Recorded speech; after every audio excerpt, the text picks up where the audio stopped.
Renee Bays, Rakim John, Renee Bays, Rakim John, Renee Bays, Rakim John, Renee Bays, Rakim John, Renee Bays, Rakim John, Renee Bays, Rakim John, Renee Bays, Rakim John. Hi y'all, it's Beulah May, the Hee Haw Hunty. What the? And this is Podcast of Color. Where four trash bags of color come together to make some sense of this little old crazy old world we living in. Hee Haw Hunty. But today there's only three. Hee Haw Hunty sounds like a bonus track on Justin Timberlake's new album. I am shook. I'm mad. I'm Renee, by the way. And I'm coming to you live from the Bay. We're missing a trash bag today, but that's okay. Wait, do you want to tell people why you're in the Bay and like why you weren't here? Because I live in the Bay now. Look at her. Look at her. Little old Renee. That's why she done moved to the big city. That's life in the big city. But yeah, that's basically why. And I am Rakim, and I am recording in my room today, which means I'm recording in my drawers, and I am so happy. I'm so comfortable. Wait, is it raining? I'm recording in my long drawers. Is it raining in LA? It sure is. Okay, yeah, I was like, y'all need it, right? Isn't it? Hasn't been dry. Yeah, there was a drought. All them fires. I don't know if I've mentioned this on the show, but I had to evacuate my house when the fires were happening. And it was so, I think I did. And it was so needed, the rain. And the only thing is that like near some of the areas by my house, like there's a bunch of fucking mud now. And it smells, I don't know why, but I was driving by this one area that got burnt the fuck up and it still smells like fire. Like, I don't know, but the rain was much appreciated. When I went to go buy this new mic. Did you set fire to the rain? Okay, you know what? I set fire to the rain. That's all I know. Bye. I wear flip-flops in the rain today. I dress like a white person in the snow. Wow. Wait, you're that girl now. Who's the third trash bag though? Oh wait, did you introduce yourself already? Yeah. I told them I'm Beulah May. Oh, you sure are? Okay, sorry. It's me, Beulah May. With featuring Bays as Beulah May. Beulah May, the Hee Haw Hunty. Bays, vaudeville is dead. Give it up. Wait, what'd you say? I said vaudeville is dead. Give it up. It's not coming back. The Chitlin circuit will live forever. No. So, but yeah, those of y'all that don't know, the Chitlin circuit was vaudeville for black folks. So Rakim and I are comfy in bed because it's like rainy and stuff. So we're comfy and warm in bed. And Bays is snowed in. Yeah, is Bays snowed in? It's not snowed in. I would just say it's snowing, and I'm inside of the house. What does snow even feel like? I've never seen snow before. Bitch, it feels like death. Have you ever seen Titanic, the end of it? So when yesterday I went outside and when people start dying, I felt like I was late for my train. I missed my train, and I had to go outside with wet hair. So if you guys like look up the scene with Roses in the water, she just like her voice is frozen and her hair has ice in it. She's like, come back. And she's talking to the boats. That was me with the train. I was at the train station. Come back. Damn. I'll never let go. Did your lips turn blue? My lips turn. No, I'm white. I'm not white. Excuse me. I'm not Whoa. white. Exactly. That's what I meant to say. Wait a minute. You know how they have gender reveal parties? What if they had racial reveal parties? Racial reveal? Shut the fuck up. Oh my god! If it's like if it's like a white person, we have to get like a piñata full of like mayonnaise packets and like not mayonnaise packets. Yeah, it's like mayonnaise It's like mayonnaise package, and then we can get like Ugg boots and throw them in there, and then we can get what else do white people like? Pumpkin spice. What did you say? I said pumpkin spice. Yeah, pumpkin spice latte gift cards to Starbucks. You could get a few white hoods, and some kombucha. Get some kombucha and some gift cards to Trader Joe's. Throw that in that bitch, and then when the piñata opens, it's like. Oh, and then you have to include like some CDs for like the Smashing Pumpkins. and then you I actually love the Smashing Pumpkins. Damn. Well, you are white, so I am Caucasian. You see, you say semi-automatic. Shut the fuck. And then you gotta. There's like a little like pronounce of the Second Amendment. Bye. It's like and then like somewhere deep in there, it's like a gift card to like the shooting range with like free lessons, and like when the balloon breaks and all the stuff falls out, like all the white women like run over and start like digging through it, and then like one of them yells, "I need the manager," and like the other ones get distracted really quick because they think that the manager's coming, and then she grabs the card and goes to the shooting range. Like, it's perfect, honestly. A mess, you know, a whole mess. So, what's the question of color this week? What would your gender reveal party? The question of color is: what is your favorite rainy day movie when you're rained or snowed in? Rakim? Mine is my favorite movie of all time, which is Pride and Prejudice with Keira Knightley, and I'm upset that I did not watch it today. That's such a good choice. It's such. You have bewitched me, mind and soul. And, you know, I forget the other line, but I just know Mr. Darcy. And, like, honestly, for the longest time... You're the last man that I could ever be prepared upon to marry. Honestly, Elizabeth was a bad bitch. Like, bad bitch. The dresses that she had, like... The bangs, girl. That wig was on point. That was a wig, and it was great. Like, you could barely tell. And it was a medieval wig, too. Like, listen, they did work. I think that the wigs in medieval times were a little bit better because they had to put Karen to them. And now it's like, you know, you get the order and they're like, girls for love and hip hop. So the girls are like, I don't really care. Like, just you got your little shake and go, like the bum ass lace fronts that Nicki Minaj was talking about. Right. And motorsport. She was like those thick ass lace fronts that look like hats with hair on them. Can we talk about how Elizabeth literally told Mr. Darcy that she literally told him, my crown's too big for your bum ass lace front. And he was like, well, damn. And, you know, he told Wickham, well, fuck you then, bitch. Anyway, can you imagine like a Pride and Prejudice in the hood? Like, oh my God, girl. I think so. I will say mine's next, which one of my favorites is Sofia Coppola's Marie Antoinette. Like the costumes are amazing. I really love anachronistic music and like period dramas. So like they have like all this modern ass like 2006 music, and it is like against the backdrop of like this like Versailles, and it's just really cool. It's beautiful, and I just really love the casualness of the movie. Like it just feels very casual and modern while it's still being, you know, set in the 18th century. It's really fun. Is that the one? Wait, that's not the one with Kirsten Dunst. It is. Yeah, it is. Mm-hmm. Oh, it is. Oh, okay. Yeah. My friend's obsessed with that movie. We watch that like every time I go over his place too. It's like it's like so a super soothing movie.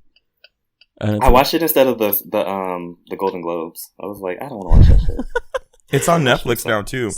I was like, if I'm gonna watch a bunch of white people do shit, they better be wearing costumes. That's my rule. Like if I'm gonna watch a movie with an all white cast, there better be costumes or there better be good music. And usually there's neither, so I forego it. But in this case, there was beautiful gowns. Beautiful gowns indeed. Mine is honestly that weren't black. What? You said beautiful gowns that weren't black. True. Well, there was some black gowns in there, actually. I meant like because the protest thing that they were doing.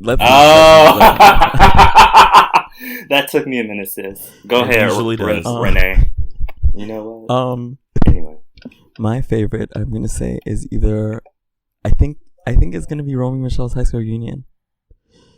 Just because it's so cute and like I don't know. I just think it's like it's one of those like. Kind of like you're in a comfy mood, so just watch like a silly movie type movie. Or go ahead. No, go. I was just gonna say those blue and pink dresses were iconic. I know they really were. Tag yourself, blue or pink. They really were. Also, any like John Waters films, they're like really weird and like nice to watch when you're like just at home alone and stuff. Is that what you do when you're home alone though? You watch movies? What are you trying to say? Sometimes. I'm asking you a question. If I watch movies alone, yeah. Oh, okay. Sometimes I have company. That's what That's what I was. Sometimes the movie is the background. That's true. That's true. But anyway, let us move on. Don't watch comedies when you're Netflix and on. Just FYI, you don't want to start laughing in the middle of like whatever. Oh, the dick out the asshole. It's like owl teeth. Okay, bye. Trash.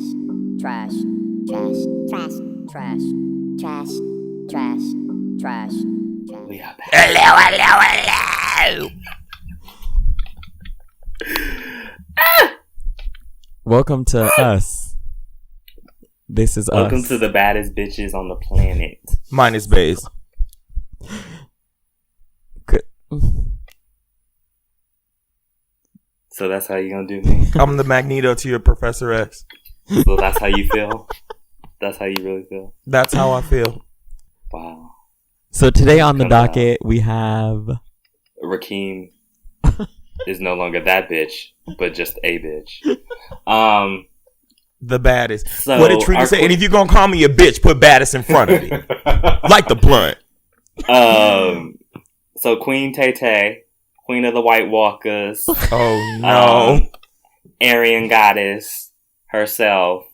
Her tour, is not doing so well. According to Jezebel. Y'all know I got a guilty Jezebel. Jezebel. She has not sold out on her tour at all, which at this point in 1989 was boasting like numerous sold out performances. So it's kind of interesting because it was the highest grossing tour of 2015. Because 1989 was, and apparently this is just not doing as well. She's just not giving the girls what she wants because unfortunately I think her first two singles should have been "Are You Ready for It?" That should have been the first single to come out because Biz just like he's preparing people. Are you ready for it? They don't know. They don't know if they're ready for it because you're about to give them another single that's gonna be good. You're not gonna come out the gate with what was that bullshit? She Look What You Made Me Do. Look What You Made Me Do. Renee's a stand. He knew the name of the song. She should have did Ready for It and then is it Don't Blame Me? I think she should have did I Did Something Bad first, but yes, you're right. Ready for It and then I Did Something Bad. Those would have been the first cute singles. There could be there are technically several reasons this could be happening, right? One, the tickets are way more expensive for this tour than they were for the last one, if I read correctly. This one's a stadium tour, and the last one was an arena tour. That's the main difference, sweetie. A fan wrote, "I paid $150 for my ticket with amazing seats for the 1989 tour. Now for the same seats, I have to pay about $500." So what's the difference between a stadium and arena tour? Which one's better? A stadium. An arena is the Staples Center. A stadium is the Rose Bowl. So that's the difference. Like stadiums are much bigger. Like the only Rose Bowl's where we saw Beyonce. Correct. But I read that she... Sorry. Go ahead. Well, I read that she was performing at the same venues, though. Oh, well, then her reputation just ain't what it used to be. Ooh. I see what you did there, girl. In related news, according to this article, Katy Perry's Friday show in New Orleans was starting at $23. Wait, this is no shade. I had no idea Katy Perry was on tour. What's it called? I didn't either, which is funny. Well, that's probably why they're starting off at $23. They're practically giving it away. Damn. Would you pay $23 to see Katy Perry live? Hell no. I wouldn't pay nothing to see her live. If she started performing in the middle of the street, I'd walk away. Damn. She would have to pay me. Right? and a Starbucks gift card. Give me my money. Oh my God. Wait, what did you say? Yeah, I just wouldn't do it. I wouldn't do it at all. And it makes me sad because she was trying to she did almost the opposite of what Taylor did. Taylor's like, let me grab hold of this like alt-right audience. Like, I don't want to lose them. And Katy Perry was kind of like trying, whether it was performative or not, because it was probably performative, but she was trying to shake this like, okay, wait, like I did some fucked up shit in the past and like let me start these conversations or whatever. Mm-hmm. So it's just, But I mean, also the music isn't. That's real cute of you to say that Katy Perry was trying and put effort into anything. I don't. She did. She tried too hard, and it looked obvious. It was yeah. I mean, anything that Katy Perry does, though, it's very like, okay, you're doing too much for no reason. But at least before it was fun, and now it just seems like, ugh. Like I feel like, do you guys remember when she did that Follow My Life for like a week thing? And like, it was on you. I didn't watch it. I saw the part where she had like an emotional breakdown during therapy. And at first I thought it was funny. And then I was like, oh, like, yikes. And I feel like with her, I feel like she's not doing what she wants to do, and it's kind of getting to her. And I feel like the whole persona of Katy Perry is kind of played out, and she thinks that it's played out, but like she doesn't know what to do anymore. Yeah. Like, this is what happens when you don't. Why people are scrambling. Yeah, well, I think she's scrambling. Like, this is what happens when you don't have a clear vision or a clear projection for what you want to do. Like, this is why I always say Beyonce is the standard, because like there is always a clear goal in mind. There's always something that she has to say. Like, there's always like some kind of goal or something. Whereas a lot of these artists put out quick singles and like they don't have any idea like what they want their album cycle to be like, or I don't know. So like every time I see artists like that are like her, that do that, and Rihanna used to do this, and I'm glad pulled that it together with that time. Yeah, I'm glad that I think she did it with I think she did it starting with like Rated R. She kind of started going more in that direction where there was like a clear focus of the album and that kind of thing, instead of just throwing a bunch of songs together. Yeah. And Katy Perry's like the definition of that. The Taylor Swift thing is interesting just because the thing is, the reason Taylor Swift made a lot of money on tour before is because Taylor Swift was at a point where she grew up with her fans. Like, you know what I mean? And so she's at the point now where her fans are like 27, 28, like our age, right? And people know she's not the greatest live. So it's like you have to then draw in like this whole new audience. But when you make an album when you're talking about essentially getting fucked, like, in a way, then I don't know. I just feel like she's not playing the long game. Like, I've always thought that about Taylor Swift. Like, when you get like 35, like, what are you going to be singing? Because her songs sound so childish to me sometimes. Like, sometimes they're, like I said, she has Aryan bops, but it's like, I'm not going to bop. Like, I don't want to hear, like, you know, someone singing that. Like, or rather, I wouldn't want to be singing that when I get older. I would want to have more mature music, I guess. And I don't feel like she's there yet. Yeah, and with like Katy Perry, it was just like, oh, food, Migos, voguing music. Like, it was just like, what? Like, it was just like, her career looks like my thought process right now. Like, it's just all over the place. Oh, and it makes no sense. My God. So I couldn't get into it. I feel like her rollout was just like White Guilt. Like, that was just her rollout. That was like her brand. Social justice warrior. She was like, think social justice warrior. But it's just like, but you're so clueless that like it's nothing about that. It doesn't translate. Draws me in. Yeah, exactly. You just don't have the range. According to Gizmodo, I completely mispronounced that. It's called Gizmodo. Sorry. Oh, I was like, what did Quasimodo do? I don't know why I called it Gizmodo. I think it was because of Quasimodo. A new study published in the American Journal of Psychiatry suggests that ketamine could also be effective as a fast-acting treatment to prevent suicide. Yes! In the study, depressed patients who got an infusion of ketamine reported rapid relief from suicidal thoughts, many as soon as a few hours after receiving the drug. So I've actually, you know what? I've always associated ketamine with like fucked up white kids, because that's like, especially British kids. That's the kind of shit that they do. And so I always associated it with that, and I was always like, ugh.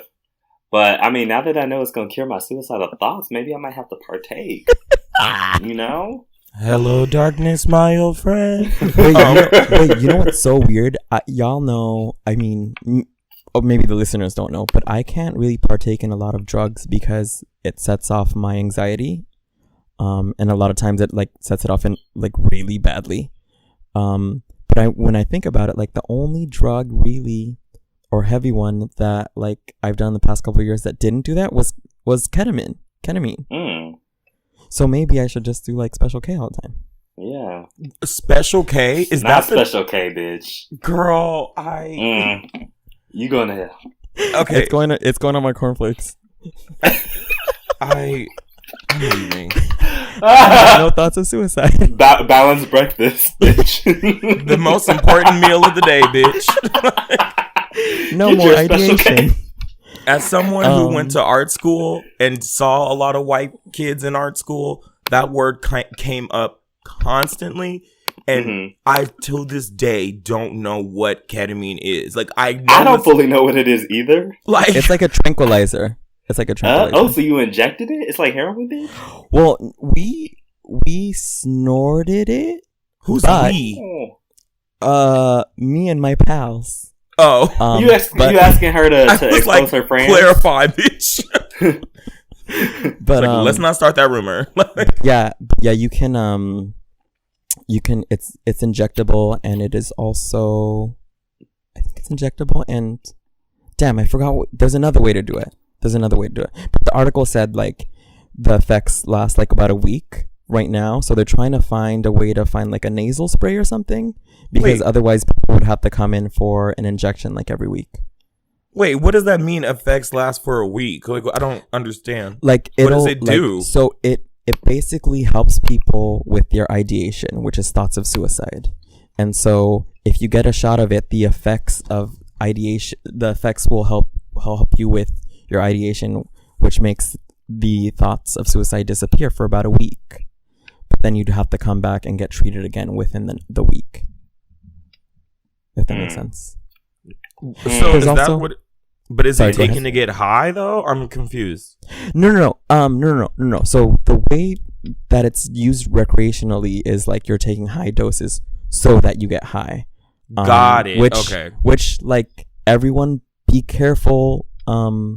Yeah, but the doses that a doctor would prescribe or whoever would be a lot lower, but still would be enough to help you with ideation. The more you know. I'm doing my hand like the rainbow, like for real. The more you know, when SpongeBob does his hands in the rainbow thing. Yeah, that's what I'm doing. Go ahead. Go. Oh, I was just gonna move on to the next story. So feel free to say anything. No. Go. That's fine. Go. Okay. So, according to intomore.com, Ashley Marie Preston, and if y'all don't remember, she was the one who went off on Caitlyn Jenner in August. She announced her candidacy for the newly vacant California District 54 Assembly seat. So they Into Magazine interviewed her, so you guys should definitely go check that out and read more about that.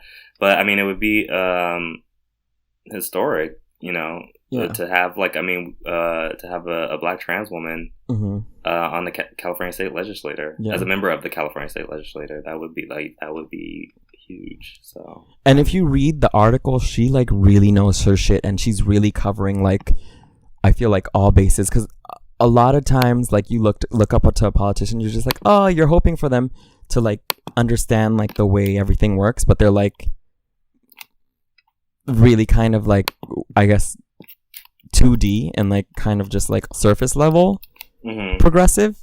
But like she goes into like, okay, we need to talk about like people that are users. We need to talk about immigration. We need to talk about trans rights. We need to talk about, like, she's like covering all these bases. Yeah. So I'm just like, holy shit, like she would be fucking badass, and that's what we need, I think. So moving along. Did y'all watch let's just do that. Did y'all watch Golden Globes? The Golden? I was gonna say the Grammys, girl. I don't care about none of these awards. Did Yikes. y'all watch the Grammys last night? Or sorry, did y'all watch the Golden Globes last night? The Emmys. Did y'all watch the Golden Globes? We didn't. Okay. The only thing that really stuck out for me, the few things that stuck out for me was Oprah's speech, which was like amazing. I do think that people need to calm down with this. She needs to be president thing. I really don't think we need any more celebrity presidents, even no matter how great Oprah is. She's a great woman. We love her. Yeah. Her speech was beautiful. And like I said on Twitter, like there are a few people that have that magnetism when they speak. Her, Viola Davis, Janet Mock, that when they speak, it's just, you're just taken in with them. Yeah. And I think she has a very amazing way of speaking. I don't need her to be the president of the United States. I think we can do other things than that. I also think that people need to stop like throwing that out there every time something happens. Like, oh my god, they need to be the president of the United States. Like, y'all really like? Can we get somebody who's qualified? You know what it is? I feel like just because it feels like anybody could be president at this point, given our current administration. Mm-hmm. Do you know what I'm saying? Like, I feel like people are just like, well, fuck it. Like, if like Donald Trump could make it all the way up there, then like, you know, this person that I like, you can run. Do you know what I'm saying? Like, I feel like people are just so like, I don't know, kind of let down by the current system that they're just like, okay, like at this point, just anyone fucking do this. I get that. Yeah, I just think that people just need to calm down a little bit. For sure. Another thing that stood out to me, pour moi, was that not Oprah, I just said that. Natalie Portman, when she was introducing directors, she was like, here's the all male directors. Here are all the male directing nominees. Yeah. And I thought that was just really funny because a lot of people were like, oh, like we're gasping and shit. Yeah. And it was just like, I mean, just like, that's what it is. Like, she just put it out there. Right. And I just loved it. I loved it. She didn't give a fuck, and I kind of loved it. Right. There was also that girl that was on the red carpet for E, and she was like, Deborah Messing? Yes. That girl. I was like, she pretty much said, you know, that really fucking sucks that E doesn't actually pay the female hosts like the same thing as the men to an E reporter on E. Go off. Dead. Who was she talking to? Ryan Seacrest? She was talking about to that skinny. What's the skinny one that looks like a praying mantis? Girl, you're asking us to identify a skinny white woman that works for E Television. I know, but she got in trouble. Juliana Rancic, that's her name. Don't know. Was that Juliana Rancic? That was her with blonde hair. She got blonde hair now. Every time I think of her, I feel like she has bad breath because her last name. I don't know. Juliana Rancic. Like, it reminds me of, I don't know. Sorry. Every time let me not. But anyway. Where were you going to say Renee? Renee? Oh, I think she looks like that because she been having like health issues. Oh, my bad. Anyway. But what were you going to say about Natalie Portman? I don't know. I just feel like, I don't know, I feel a type of way. I think just in general, just white women in Hollywood, I just don't understand sometimes. Because Natalie Portman was the same person that signed the petition asking to let Roman Polanski off the hook for child rape. Wait, what? Yeah, I forgot about that. When did this happen? So 10 years ago, I believe the Swiss police... There was a bunch of celebrities that signed the name to the petition, like a shit ton. And some people took it back, and I don't remember if she was one of them or not. It was Emma Thompson. I think, as far as I know, that has been reported, it was Emma Thompson that took it back. Oh, okay. Yeah. I thought there was more than her. I thought Natalie did it too, but maybe I'm wrong. I don't... I mean, you very well could be right, but I don't remember that happening at all. But yeah, so she's worked with Roman Polanski. So that I did not know. So it, for me, whenever like, it just like, a lot of it sometimes feels performative for me because I'm just like, okay, yeah, you're speaking out about this, but like, also, like, what are you saying about this, or what you're doing this? That's kind of fucked. Do you know what I'm saying? So yeah, I don't know, but I mean, good for her.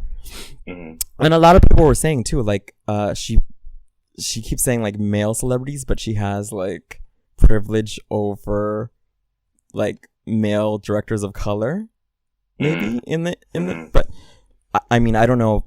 Personally, I don't know if I would consider fucking Guillermo del Toro a person of color, but that's another. Yeah, I've heard that he's a white Mexican, but I don't know. That's not my place. Yeah, I don't know. That's a whole nother story. But anyways. Yeah. Go ahead. I want to say two things. I want to play devil's advocate for a second. Oh Lord. No, it's not a bad question. It's not a bad thing. I calm down. My question is, I just get nervous whenever anybody says they want to play devil's advocate because I'm like, okay, girl, what's gonna happen? Oh, but okay. Go ahead. Okay. Well, my first question is, let me preface this by saying I agree with everything you guys just said. Like, I don't think you guys said anything crazy or anything like that. But my question is, and maybe this is a discourse, but what does non-performative activism when it comes to celebrities look like? Because I feel like the nature of celebrity activism when it comes to those things is performative. Like, so it's also, so it's like, that's a discourse topic, to be honest. Yeah. Okay. So I'll table that. Cause I just feel like I have issues with the whole like wearing the black dress thing, but that's also like not my place to say cause I'm a man, but I get. Go ahead. Just really quick, I think part of the thing that is not performative, I feel like there are plenty of celebrities that do things and they don't have to like announce it. Like there are celebrities that like will do some like humanitarian work, but they need to bring a cameraman with them so that like everybody knows like they're doing this. And but there are some people that do it on the low and you don't even know until late, like years later. I'm glad you said that, because that was what I was asking about, because I think, okay, because let's just say like they don't talk about it, right? Sometimes some people can accuse them of like, well, you don't give two fucks. So I feel sometimes people are caught in the middle of like, do I talk about what I do and then get accused of being performative, or do I not, or do I do something and don't talk about it and then people tell me that I'm not, you know? So sometimes I just feel like you're damned if you do, damned if you don't. So I'm just curious for like what that looks like for you guys in terms that of that kind of happened with the men, because what I noticed, I mean, I didn't watch it, so I can't say off of like what I saw, but from what the consensus that I got off of Twitter was that a lot of people felt like the men were not saying anything at all. And there was a lot of people that were upset about that because the men were not, it was only literally the women who were speaking up about anything. So, I mean, I that's definitely something to consider, because again, most of the men didn't say anything and they got taken down for it. So I don't know. Right. Guillermo del Toro, when he won the award, did not say anything about what Natalie Portman had just said. Right. And like, if you see photos, I showed a photo of him to my friend. And I was like, "Is that a white Mexican?" And my friend was like, "That's Steve Bannon, isn't it?" And I was like, "No, that's not. That's Guillermo." Oh no, not Steve Bannon. Lord Jesus. Oh, Guillermo, sweetie, I'm so sorry. Guillermo does not deserve that. Not anyways, not Miss Del Toro herself. No. Oh my God. You know, one thing that kind of cracked me up, and I don't know, it just was funny, was that, so this one girl showed up to, I don't even remember her name, and I'm like fairly certain it might have been I'm not fairly certain, it might have been a publicity stunt, so maybe I don't need to mention her name or whatever, but some woman showed up to the Oscars, Lord Jesus, I don't know what was happening last night. Some girl showed up to the award ceremony and was wearing a red dress, and she got dragged to hell for it because, you know, they were like, why isn't this girl showing solidarity with all the other women? But my thing is, I guess my thing is, like, not that it doesn't mean anything to show up in a black dress, but what does that say when James Franco, who is a known, like, predator of underage girls, wins a fucking Golden Globe? Like, what does that even say? Like, she showed up in a red dress, but James Franco's on the stage, so, like, what y'all really mad about is my question. Thank you. I'm glad you said that, because they gave Best Picture to 3 Billboards. Which is a racist ass fucking movie. Have you seen it, Baze? I haven't, but Mark gave me word for word from it, and I've seen it. I'm so pissed. Luckily I got to see it for free, and the guy who took me to go see it, I don't talk to anymore. Thank you, God. But listen, I heard it was I heard the actors were all excellent in it, but the story itself was garbage. Trash. Just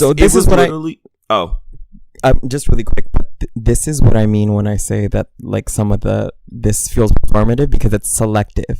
It's like, I'm only upset about this, but this I can like go under the bridge. That's fine. Exactly. Do you know what I'm saying? That's what I mean by it. Yeah. I was just going to say that movie was the most awkward viewing experience for me as a black person I think I've ever been in. Like, ever. Like, the movie literally asks you to, like, there's a character, I can't remember his name because who gives a fuck, but they say, he says, oh, you know, it's a rumor that he terrorizes black people in the town, and it comes up all the time. And there's a black police chief that gets inserted into that job, and he blatantly disrespects him because he's black. And then he finds out he's a police chief, gets fired, and then you're supposed to feel bad for him that he gets fired for being racist. And then he, like, goes out and throws this gay guy, like, out of a window and beats his ass. And then, like, the gay guy and him are put in the same hospital room, and then the gay one, like, gives him a drink of orange juice instead of, like, hurting him when he's in the hospital bed. And then, like, at the end, like, he tries to help the main lady, like, find who attacked her daughter, but he's still racist. And then you're supposed to feel like he's, like, a better person because he's trying to help the you know, find the attacker of this daughter. Oh, did someone just die? What was that? But wow. Anyway, go ahead.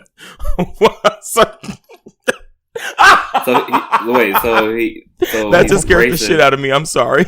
That scared the shit out of me too. But go ahead. But yeah, so it was just kind of like you're expected to feel bad for this racist ass character, and then there's 3 black people in the movie, and 2 of them, one is the one that puts up the billboard, and one's like her friend who gets the main woman's friend who gets put in jail, and like someone like plants drugs on her or something like that, and then her and then the one that sees the billboard like literally make eye contact, and then they're like a couple. It's like, oh, put the 2 niggers together, like literally. That's it. And it's trash. So it's like you're expected to suspend, like, you know, what is it called? Suspend the something of disbelief that like all these people are out, like she's outraged about this, but then like not about the racism. And it's like you awarded Oprah, who gave this phenomenal speech, like, you know, my edges won't recover.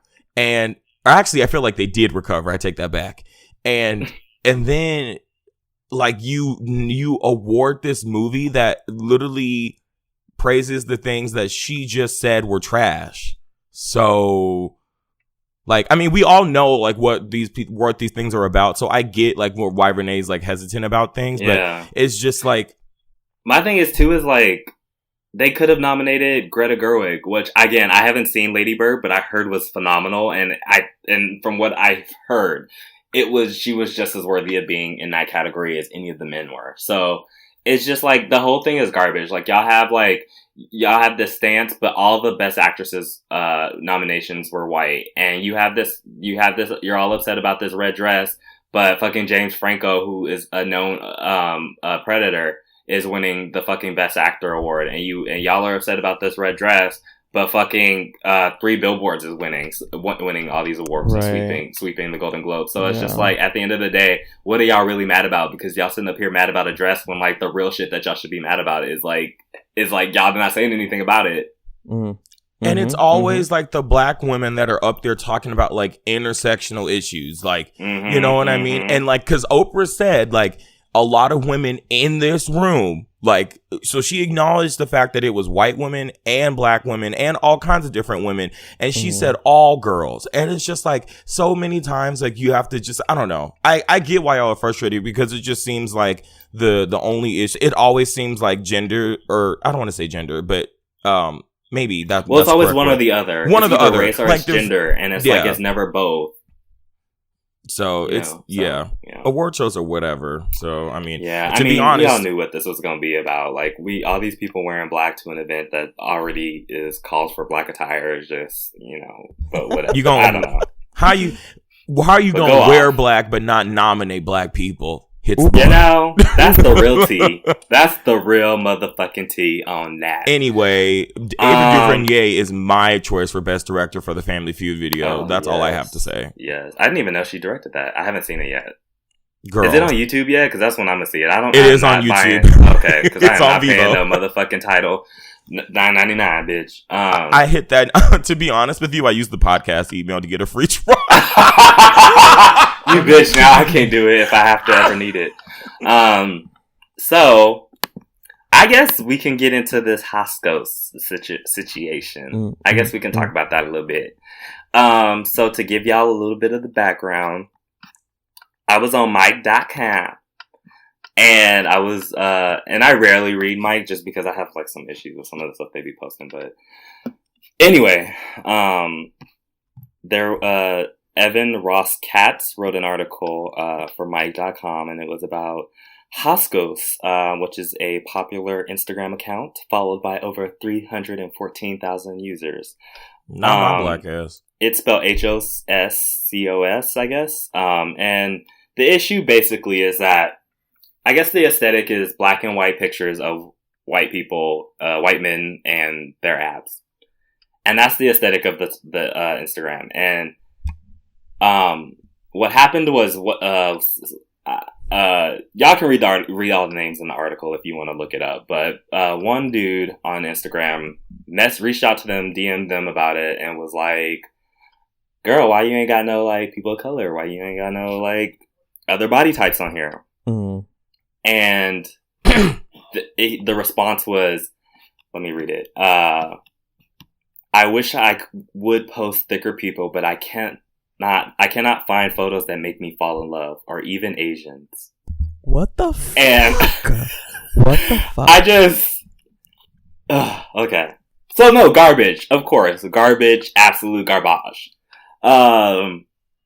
This person then, I guess, DM'd it to another Insta person, and wait, was it someone in the Instagay community? It's all these are all Instagays. It's all the Instagay community. Okay. It only takes one Instagay to make change. Get the fuck out. Okay. It only takes one.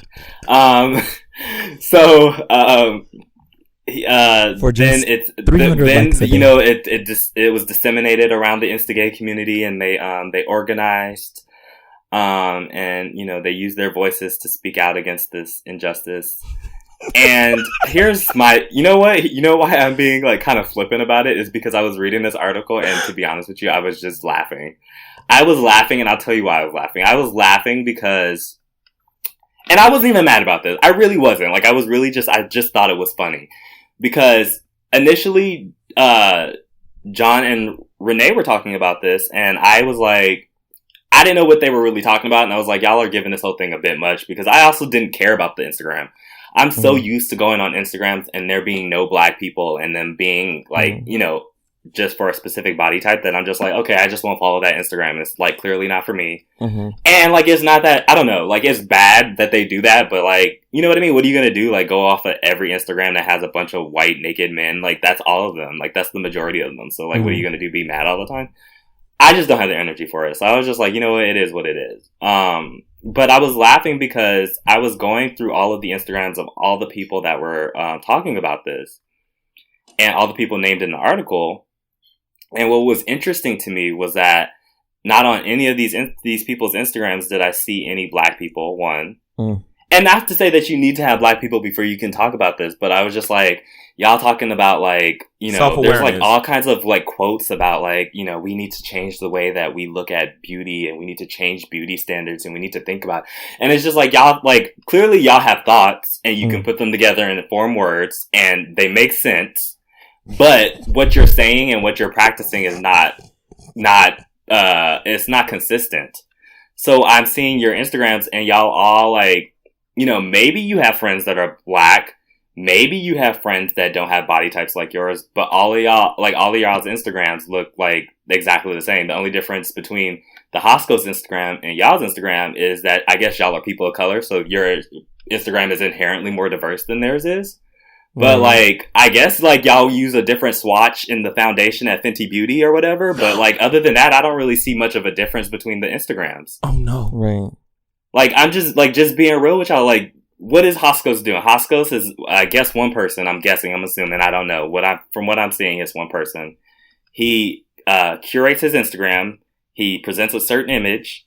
Y'all do the same, right? Y'all curate your Instagrams. You take certain pictures. You edit them. You pose for them. You post them in timely manners. You schedule when you got to post them. So you curate this image, this heavily curated image. And I guess like y'all are supposed to be more diverse than this person, but like all I just see is like the same thing that he's doing, except y'all are just brown and Asian. Right. So I mean, great, I guess. I don't know, like I guess like racially, yay, sure. But like in terms of body type, like if y'all do have friends that don't look like you body wise, and if y'all do have friends that are black, I couldn't tell by your Instagrams. And I don't know if that's better or worse, that you don't, or that you maybe do and you don't show them. Right. Because you're deciding who's worthy to be on your Instagram, and clearly nobody who's black or of a different body type is worthy of being on your Instagram. Right. So when people are out here saying like, oh, well, you know, blah, blah, blah about like, you know, not intersectionality, sorry, that was the previous topic. Blah, blah, blah about like, you know, redefining beauty and redefining how we see masculinity and all this other stuff when y'all are just like regurgitating the same exact thing. Maybe y'all felt bad because he was leaving y'all out personally, so y'all felt personally offended by it. And this is why this is so serious to them, because they're like, exactly, oh my God, we're like Instagram gods. Like, you're leaving us out of a page on Instagram? On the Instagram? I was going to go. I was really waiting for somebody to say, I said this in the group chat. I was really waiting for somebody to be like, I am Spartacus. I am Spartacus. like in unison. Like our grandchildren are really gonna be like, wow, like what was it like when Haskos was all white? Like what was that like living through those times, Grandpapa? Bye. Papa. Grandpapa. Get the Papa. Tell me, what was it like to live in the world when Haskos was all white? What was it? Wait, what? What? He said someone threw the first DM. that brought Haskos down. Not the first DM, bitch. I hate you so much. Oh my God. I was going to what's go on a rant. What's y'all thoughts? I went on a rant, so what's y'all thoughts about this? I was going to go on a rant, but all I have to say is my Instagram and work speak for itself. So, Renee, what do you think? I mean, like, I just feel like, I don't know, for me, again, like, I didn't want it to, so we had this discussion before, Baze, but I didn't want it to come off as like, I think this is super serious and I'm like super upset about it, because I'm just like, whatever, like, you know, like they're gatekeepers, right? They're Instagram gatekeepers. There's a certain aesthetic. You have to look a certain way to be on certain pages and whatever, that's fine. What's funny to me is when people complain like, oh, I don't fit into this page, blah, blah, blah. But it's just like, you're doing the same thing. You're playing as a gatekeeper as well. And so you're just recreating the same things, and you're just mad that like, because for me, like I looked at that page and I wasn't like, oh, I'm so mad that I'm not on here. I was just like, okay, whatever, like another fucking racist white Instagay, like what's new? Like I don't give a fuck, and I can forget about that. But they're mad because they're like, we're goddesses. They're not used to it. Yeah, exactly. We're goddesses. You should be worshiping me. Even just because we have brown skin, like we should be on this page. Let us on this page. Let my people in. Like, but like no, it's just like not. Oh, let my people in. It's not that serious. And it's just like, not only is it not that serious, we shall not be moved. It's not that serious, A, but B, like you have no self-awareness whatsoever if you think that what you're doing isn't the exact same thing. So, for me, it was just like y'all. I will definitely I would definitely show y'all a page and be like, oh God, this is all white, whatever.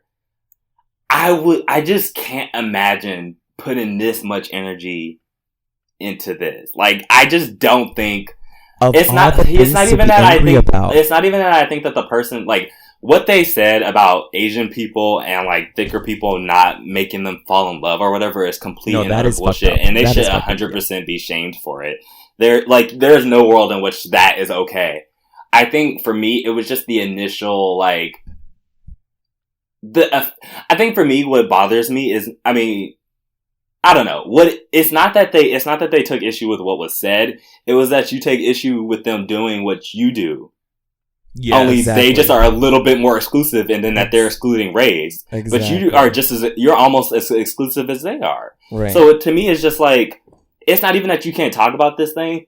It's just that, like, and it's not even like, oh, well, you have to have so many people of color, or you have to have so many dark-skinned people, or you have to have so many thick people, or so many, like, non-binary people, or whatever, like, on your Instagram before you can say anything. It's just like, right. If you're going to be exclusive and you're going to present an image that is very normative, you cannot, and be that gender normative, body normative, whatever. If you're going to be, like, whiteness is considered normal to a lot of people, and everything else is considered other. If you feel otherized by that, then maybe you should look at, like, what you're doing and the ways that you other people on your Instagram by, like, pretty much having them not exist. Right. Like, there's a quote in the article about, like, being people of color being erased, and it's like, yeah, like, that's important, but, like, who are you erasing on your Instagram? It's not that you have to have so many friends or whatever. It's just that, like, when you present this very specific exclusive image, And, like, that's what I'm saying when I say I don't know if it's worse that either you don't have friends that don't look like you or you purposely exclude them. There's something to think about, right? Like, that's something I feel like I would want to think about. If I looked around and all my friends looked exactly like me, I would, like, you would want to, I don't know. Maybe you wouldn't want to question it because you'd be so used to having everybody be like you, but... That's exactly it, And again, you're trying to keep the aesthetic, and so you should know, because you're doing it, you know that you're doing, because you know that you're putting out, at the end of the day, like, kind of like a product, and you want to keep it with the same aesthetic, you should know that you're doing the same thing. I just thought the whole thing was just hilarious. It really cracked me up because there's a video that comes along with it, and there's like this, I feel like there was music, and maybe I just imagined the music because it just all felt so dramatic to me. But and I'm just like, I was dying. Girl, I was dying. I was like, y'all, why are you upset about this? This could really be like you really would have thought that this was like a civil rights movement video or something. Right? But oh no, it's like Superpower by Beyonce and like We Shall Overcome in the background. Oh girl, yes. We shall not be moved. And, wait, I will guarantee you, actually let me not say guarantee, but I am 95% sure that most of the people featured in this article and talking about this issue have nothing to say when there's like actual like shit to talk about. Discrimination, like actual discrimination in law, actual discrimination against like folks that are fat, actual discrimination like within immigration. Like, do you know what I'm saying? Like, I mean, I can tell you for a fact that they don't. You can go on their Instagrams and they don't have it. You're not gonna find it. So the limit is not a question. Right. So you're not gonna bring up any real issues. I mean, like, whatever, like, this is, I understand this isn't, but, like, you're not going to talk about anything else other than this. This is what you get angry about. This is what, like, you wake up at, like, in cold sweat at night, like, oh, I wasn't on this Instagram. Like, that's what's driving you to the edge. Like, y'all, please. I'm actually kind of glad we talked about this, because I actually almost feel like this kind of ties into the discourse for today, too. It does, it does. Well, before that, let's stand Queen Lord of our hearts. Yes. She's getting a lot of shit for canceling her concert in Tel Aviv. Yes. She really thought about this. She's discussed this with a lot of people, and people are still like calling her like anti-Semitic and like a lot of other things for canceling her concert in Israel. Of course they are. I feel so like conflicted about this whole discussion because I'm not Jewish. So I don't feel like, obviously, like, if you're not Jewish, I don't know that it's your place to say, like, something anti-Semitic or not. But it does get, like, a little interesting, I guess, when people are talking about, like, the conflict in Palestine and Israel. And, hello? The fuck is that? Hello? Yeah, so, like, it's just, like, it like, feels a little weird, I guess, to me. I don't know, I don't want to say weird.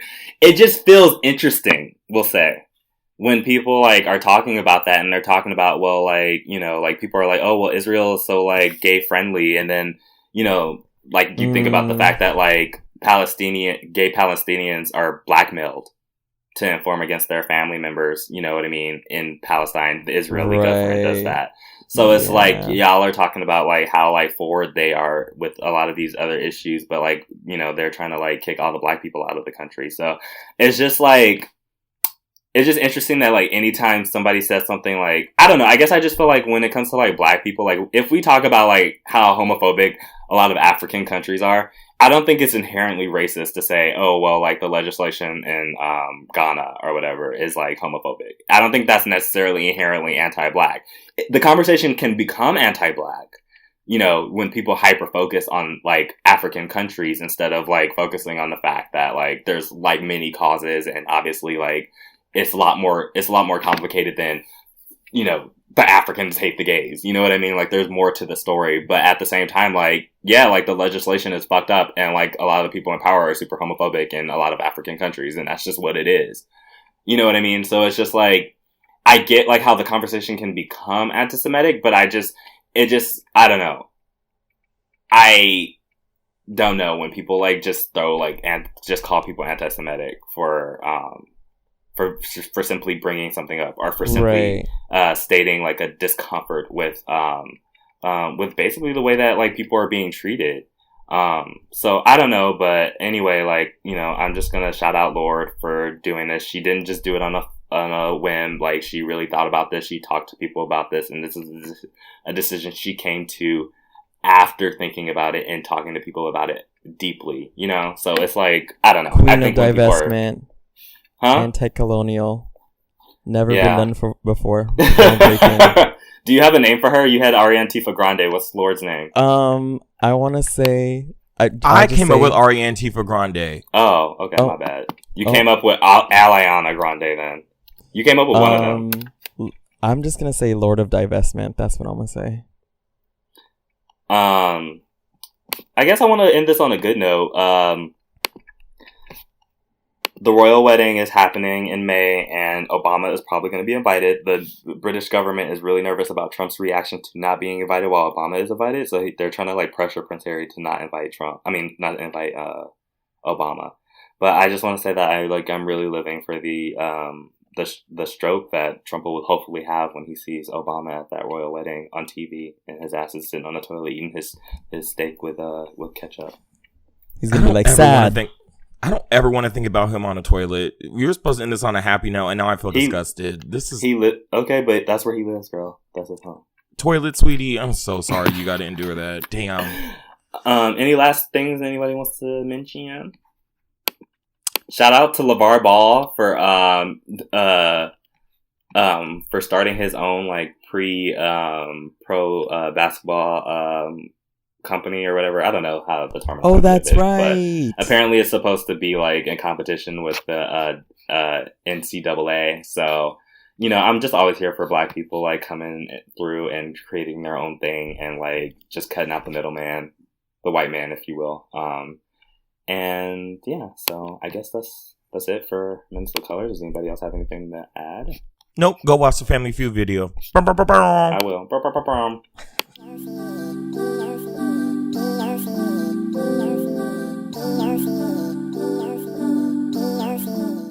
All right, y'all, we're back with the discourse. I can't do the voice. Over here discoursing. Can you do Stitch again, please? Because you have to. I can't do it. Well, at least do the just over here discoursing. Just over here discoursing. But anyway. Do it again, please. Cool. Just for me. Okay, no. So today our discourse is going to be on the article titled "Romantic Love is Killing Us. Who Takes Care of Us When We Are Single?" And it's by Caleb Luna, who is an amazing writer. Go check out their stuff because their stuff is amazing. And it's going to be loosely based just because we have a very different experience than Caleb Luna, who is self-identified fat and femme. So we're gonna go about the ways in which these things that are talked about in the article affect us, given our different experiences. So do you want to maybe like intro like what the article kind of talks about a little bit? Yeah. So basically, Caleb talks about being fat, femme, and brown, and how that has kind of impacted the emotional investment that the people surrounding them either withhold or don't invest at all. So, and like finding that as they're getting older, that like a lot of the emotional investment are going into people's romantic partners, and because they are fat, femme, and brown, they're having a hard time even finding a romantic partner. So like they're having a hard time making friends that will actually emotionally invest in them, and they're also having a hard time finding someone who will be a stable romantic partner. So what kind of support and what kind of life are you living if you'd have neither of those things, and it feels like you have no kind of emotional support around you? So that's sorry, go ahead. Do you maybe want to talk about how you like how you related, and I think you should go first, and then Baze and I would kind of riff off of that. Okay, sure. But I am curious because I didn't see this in the article, and maybe I didn't see it. Mm-hmm. But how old are they? I want to say they're in their late 20s. Caleb, don't kill me. I'm not sure. Do you know? Like around our age, though? Yeah, I want to say late 20s. I want to say late 20s, yeah. Okay. I just wasn't sure because the article did say as people get older, and I wasn't sure like where their age was. But okay. Right. Okay, so yeah, if you want to go first. Okay. Yeah, so they brought up a lot of things.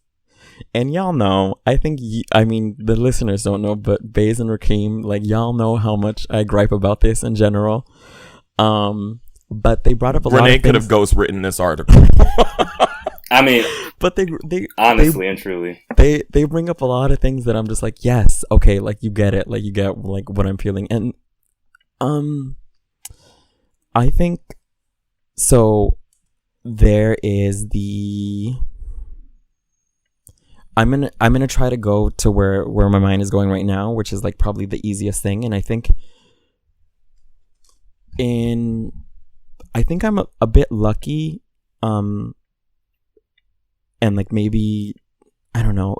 It's a little. I think the culture is a little different. Like let's say like in Los Angeles than it is in the Bay Area, and I think a lot of things that are kind of like valued are things like success. And the idea of success is you have a good job, you're successful at your job, you're good looking, and you have a partner. And if you lock those three things down, then you're a success. And this is what a lot of people this is what we start internalizing. Like this is what it means to be a success, and this is what it means to be happy. And especially now, we're talking about like Instagram earlier, like especially now with like I feel like Instagram, like the idea is to kind of curate your life to make it seem perfect and only put like the good things out there. And I feel like, not to say that this isn't an issue in San Francisco as well, because it is. But I feel like in LA specifically, there is a lot of pressure to kind of, to find a partner, because that's like one of the ways to show people that you're successful.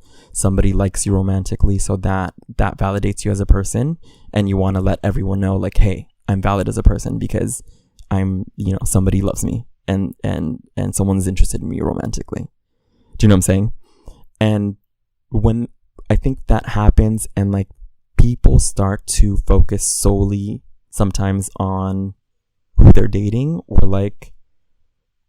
how successful their love life is versus kind of appreciating maybe the community or friends they have around them. And for me, honestly, like LA, I love LA and I have good friends, like I have y'all, I have good friends there, but like sometimes it would get kind of lonely, and it wasn't like, I wouldn't sit in my room and be like, oh, I want a partner. I would sit in my room and be like, oh my God, I miss feeling like there's a community around me and there's people that are like, investing in me and feeling like, wow, there's someone like, if I'm sick someday or whatever, like somebody will come over and take care of me, because like that's kind of what I had and what I have now in the Bay Area. And I think I don't know, I just feel like the culture is a little different, and it like I don't think I'm like angry at anybody or like kind of like, oh, like but whatever, you didn't invest in me. But it just like, it was very clear to me a lot of times, like, okay, like we didn't work out as a romantic thing, so you're no longer interested in me as a friend, and like you're just gonna drop me. Or like, obviously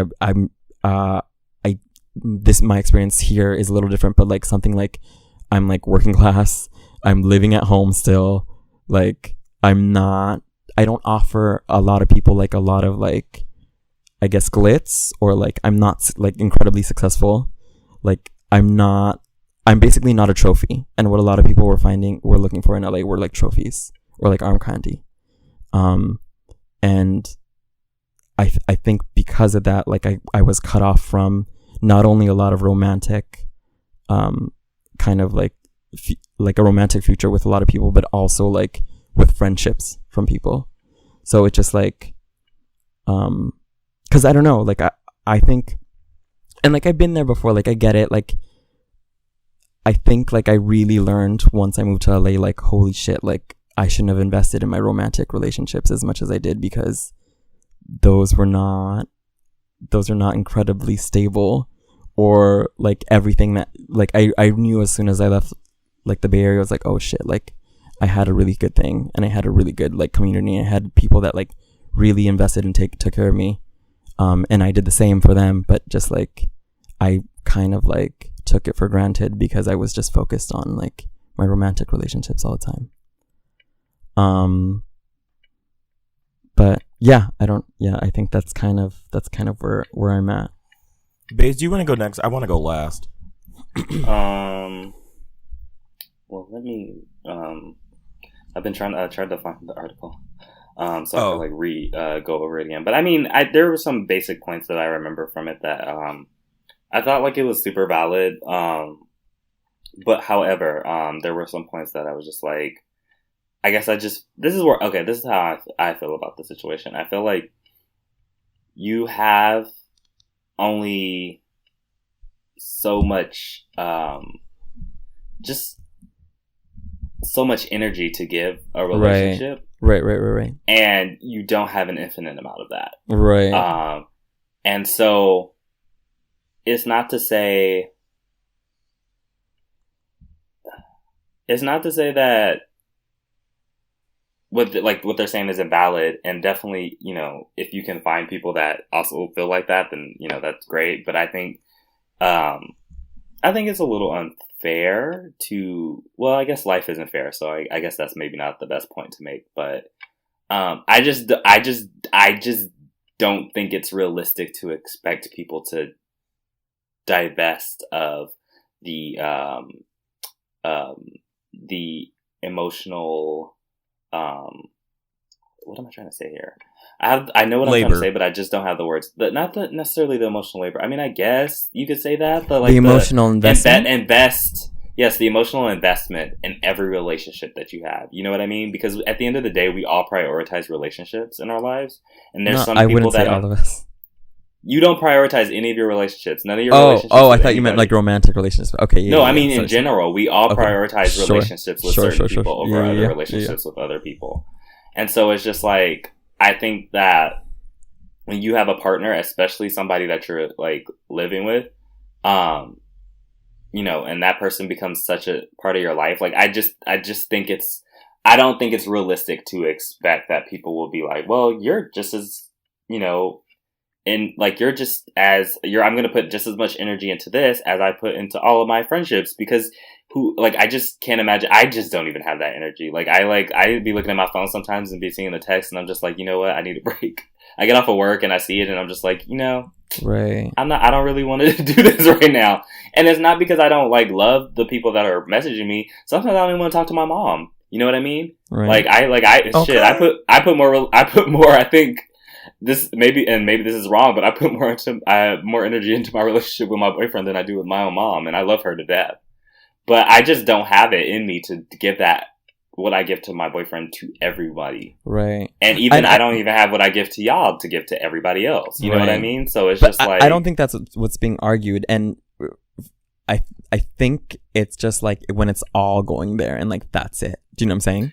That's a fair point. And apart from that, like Baze, I have to say, as somebody, as like one of my friends who's coupled, like I think you do very well when it comes to like putting energy into a relationship, but then also into your friendships. But I think part of that is that. Sorry, go ahead. Go. I was just gonna say, but I think part of that is because I live with my partner.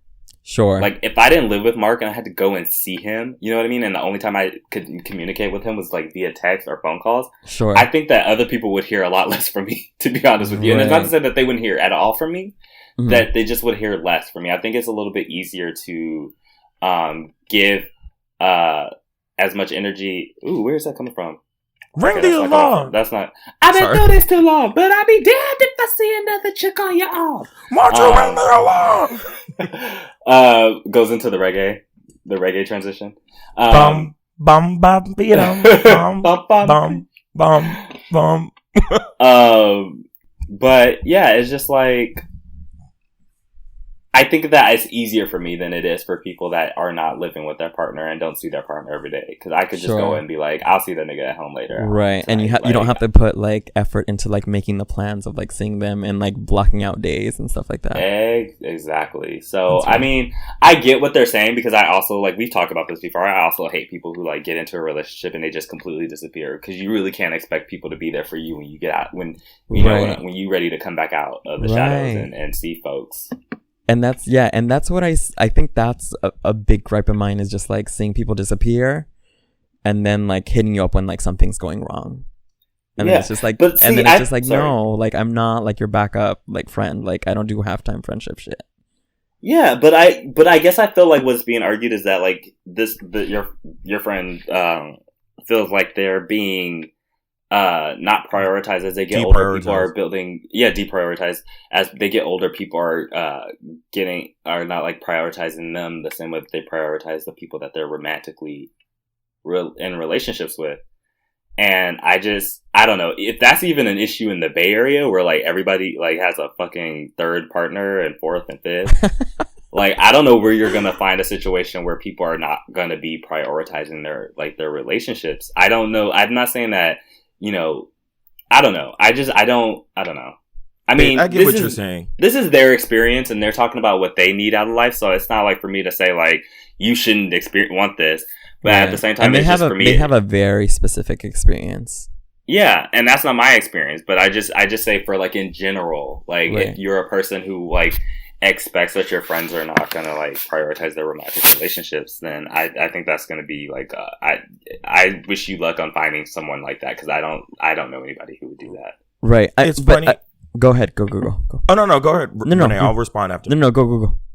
Well, okay, I want to talk about two parts about it because one, I think that one of the things I don't want to get lost in the conversation because there is the aspect of like, you know, I find it weird when people like try to compete with like who's like more important. Like it's like I felt really weird about like top 8s when they were a thing with MySpace. Oh yeah, and I feel like this is almost kind of I could almost like the way I've been looking at it is like. Visually, because I'm like a visual person, is putting it like that. But before I elaborate on that, I also don't let me forget to talk about where it says, "Can we admit that who we choose to love is political?" Because I think I do want to get into that because that is very true. That is really interesting. True. But to comment on what you guys were talking about, I kind of feel like I'm kind of like in the center where I completely get where where they're coming from because. I remember being in high school, and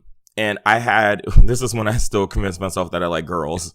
And there was this one girl that I thought I was in love with, and like I wanted to see her all the time. Granted, I couldn't drive or anything like that, but I remember like she ended up dating my best friend at the time, right? And I remember like they were always together, and like I did get to see them separately, but I just didn't feel the same, or I didn't feel like I was seen, I guess, or I felt like I was below that. And it feels like because the way in which we show romantic love versus the way that platonic friendship is kind of like seen and how you kind of show affection that way. Sometimes you feel like it's less than, but I'm kind of the mindset of like, I don't need to really like compare the way I love someone that I date different, like, you know, to the way that I love my friends. It's like it's a completely different thing. That's true. And I think as we do get older, you do kind of want partnership, partially because like, I kind of feel like, yeah, there are days when I'm sitting in my bed and I feel lonely and like I want someone and I can call friends, but for me, it's not the same thing as having like a romantic partner where it's like, this is like your partner. And it's like, friends do that to a point. And I'm not saying that friends are less than at all. It's even the language that we use to describe it. Like the phrase more than friends always has bothered me because it makes it seem like friends are like less than the romantic partner, but it's just different. So it's like, I get where that's coming from, but I do think that people have to realize though that like prioritizing your romantic relations was like, that's not going to go anywhere. On one simple fact, like, I've numeral just on this one alone that a lot of times they get digged down by that person. And that's who they're gonna, that's who they're gonna prioritize sometimes. But also, like, when you're in a partnership and you're in a relationship, you're getting to know this person on like this really level that's like something different than what a platonic relationship is. Like, but I understand the feeling of like when you don't have that like it sucks because you feel like you're not. Because one, you feel like you're not being accepted by people who want to date you, or like you feel like you're not dateable. You feel like people don't want to be in a relationship with you. And then that makes you upset because you're like, well, what the fuck is wrong with me when there is nothing wrong with you? And then when you see all your other friends kind of like going off into these other directions, like it fucking sucks. And I don't know what to say to not make that suck or not make that hurt. But also I get why people put their effort into partners too. So I don't think there's like a right or wrong answer. Like, I just think you kind of have to find what works for you, I guess. And then the other thing I wanted to talk about was when they did say about, who, can we talk about who we love is political? Because I think that was going back to our Instagram conversation. Like, oh God, I'm trying to find, it says, I'm sick of Yeah, I am sick of reminding my friends of the simple fact that who we choose to love and by extension invest in is political. And I think that is definitely a thing. Like, there are people that only invest in people because they look a certain way, or because they dress a certain way, or because they might be more white, or because they're lighter skinned. And like, something that I deal with is like skin color. Like, I was actually talking to a friend of mine a few days ago about this, how sometimes like when people tell me who they hook up with all the time, or if it's someone that like, and a lot of times it happens to be people that I've really have like talked to or have wanted to go on dates with or something, and they just flat out ignore me. And I always notice that my lighter skinned friends get to do it, or like my more fit friends get to go out with these people. And it's not even necessarily that when I'm saying these people, it's not people that are all like muscular and shit like that. It's people that I just find attractive, and I get ignored by a vast majority of them. And then when I do date people, like, it's either they don't pay attention or something, and you sometimes feel like, well, damn, like, why do I keep putting myself in this situation, or like divulging time to these people who don't really deserve it? And a lot of it has to go to like politics of how you feel about desirability and all that stuff. And then by way of that, you do invest time in those people. It's kind of like pretty privilege, I guess. Like, you find someone attractive, you give time to them even when they don't deserve it, or don't act like they deserve it. And then, and then as a byproduct of that, sometimes your friends do get left behind. So, yeah, I didn't think about that like that. Yeah, I mean, that's the part that stuck out to me the most, was towards the bottom of the article, because I was just like, everything that's being said is so fucking spot on. And it's like, there's a phrase in here that says, "Can we keep each other alive despite our sexual capital?" And I was just like, well, damn, like, right. Because the way that love and like desirability and all that in the queer community works, I don't even want to say queer, I would say gay community works, is that like, it is very much based on, image sometimes. And it's like, I feel like, I'm at a point right now where I don't even like the concept, like the idea of dating. I feel like Renee, where like the concept of dating is just like whatever to me. Mm-hmm. Because I've just been through a lot, even like this year, I felt like neglected by people or not cared for or whatever. And it's like, you try to invest time into these people, and it's like, you don't get the return back. And it's like, why do you do that? Because you're attracted to them? Like, right. Why? And then it makes me think, well, all the time that I did spend, like all the time and all the energy and all the money that I put into this person, like I could have put it into my friends. And then so it makes me think now, like, well, damn, like, well, why do you put so much weight into a romantic partner? Like, do I know the answer for that? No, it's partially how we're conditioned. But it's like, why is it when I'm asleep at night, I don't think, oh, damn, let me just call one of my friends? Or when I'm lying awake, why don't I just go, why don't I call one of my friends instead of, trying to text a boy drunk or something, you know? And that's how, and I had to get to that point. Like, Rakeem, you sound like where I was at maybe like 4 years ago, But I had to get to that point because like now, for me, when I'm lying alone in bed, well, I'm not ever now that I'm in the Bay Area, but let's say in LA. Oh, I was like, okay, talk your shit.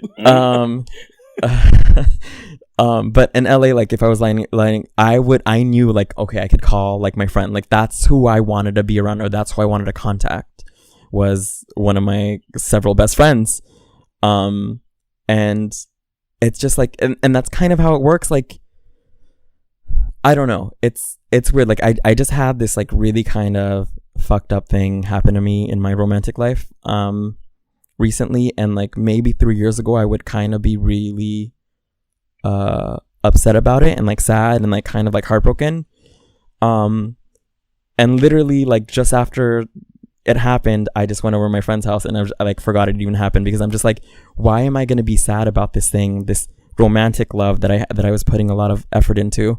Why am I going to be sad about that when I have like so much love around me, like already? Like I have so much support, like, and again, like I know that it sounds like a rare thing for people there to be like people out there that like invest in their friends just as much as they do in their romantic partners, but I'm surrounded by that all the time here. And that's why I'm just like, I like literally I would probably be crying my eyes out right now given what just happened, but like I'm just like, I'm so ecstatic because I'm just like, I'm so lucky like that broke off, and that's fine because I invest in my friends and they invest in me, and like I know that I'll be good, like it'll be fine. Yeah. So but yeah, and you bring up a good point, and Caleb brought up a good point where like who we're attracted to or who we love is like can be very political, and yeah, and like for them it is, again, I don't know like what their experience is like whatsoever, but for them, like for someone who's like being neglected romantically and being neglected by their friends too, like it just, I don't know, it does seem fucked up for me. And again, I'm not asking people like, oh, leave your partner and like only focus on me, or give just as much energy. No, that's not what I'm saying. I'm just saying like, and like a lot of times like people think like I'm dragging people on this show, like specific people, but I'm dragging like my former self. And like when I think of my former self, it was like, okay, we grew up queer, or we were gay or whatever, and like I grew up thinking like when I was a kid or in high school, like, you know, when I like the thing that was neglected or that was taken away from me, a big thing was, apart from identity obviously, but also like a romantic partner, a chance at a romantic partner. Like all your friends, whoever, like your best friends and like straight best friends in high school, they all got to date and like fuck up and like have their partner and like have like their high school sweetheart. We didn't get that. Do you know what I'm saying? And like, so for me, like I was like, I can't wait to like grow up and like find the partner and like I'll feel whole and I'll finally be able to be myself because I'm going to be allowed to have a partner. Do you know what I'm saying? And so you put so much energy into that like you don't realize how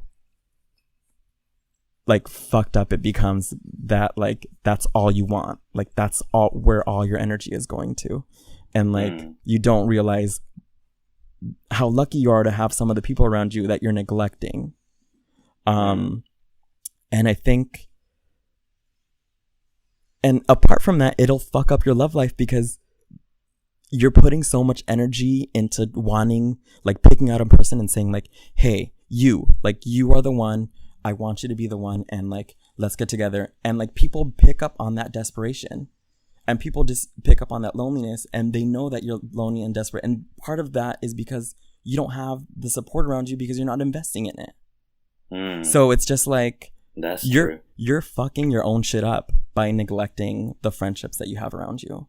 So I think I will say, like, I know, as rare as this sounds, like, I know it's real because this is what I've surrounded myself with.